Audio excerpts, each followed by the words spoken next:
Née au pays de la lavande, d'un père parfumeur et d'une mère tisserande, Valentine Gobi suit ses études à Sciences Po avant de partir 4 années en Asie avec des associations humanitaires. De retour en France, elle enseigne les lettres en collège et le théâtre et se lance dès lors dans l'écriture. Passionnée de littérature depuis des années, elle publie son premier roman en 2002 chez Gallimard, La Note sensible, un livre salué par la critique. Très vite, la jeune femme se fait un nom auprès des lecteurs, mais aussi auprès de ses collègues auteurs, et elle s'implique dans les instances de la vie littéraire, telles le Conseil permanent des auteurs ou la SOFIA, militant pour la défense des droits des écrivains.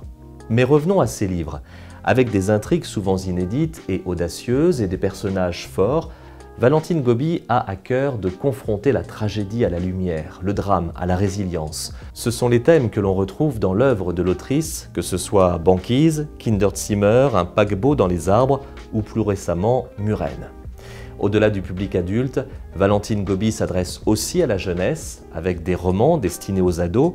L'Anguille, Tu seras mon arbre, Une preuve d'amour, par exemple, sont disponibles aux éditions Thierry Magnier. L'adolescence, il en est d'ailleurs question dans ce nouveau roman, L'île haute. Vadim est un jeune gamin, il a 12 ans. Il ne connaît du monde que son quartier parisien. Mais le monde est en guerre et le rattrape. Nous sommes dans les années 40, Vadim est juif, il doit fuir.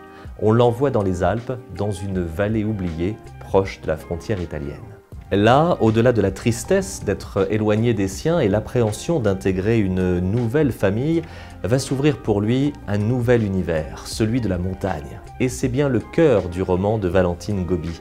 Comment des paysages, des saisons, des odeurs, des sensations vont-elles permettre à ce gamin de se reconstruire, s'imaginer un avenir, passer de l'enfance à l'adolescence.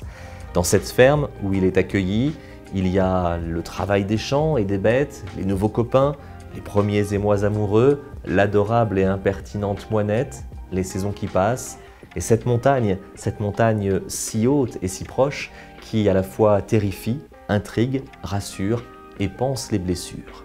On se laisse complètement happer par ce roman qui prend le temps, porté par une écriture d'une grande sensibilité, où les couleurs sont omniprésentes, où chaque mot déclenche une sensation.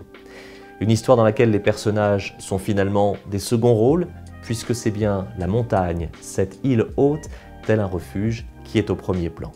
Ce livre est une formidable réussite, vous l'aurez compris, c'est un coup de cœur.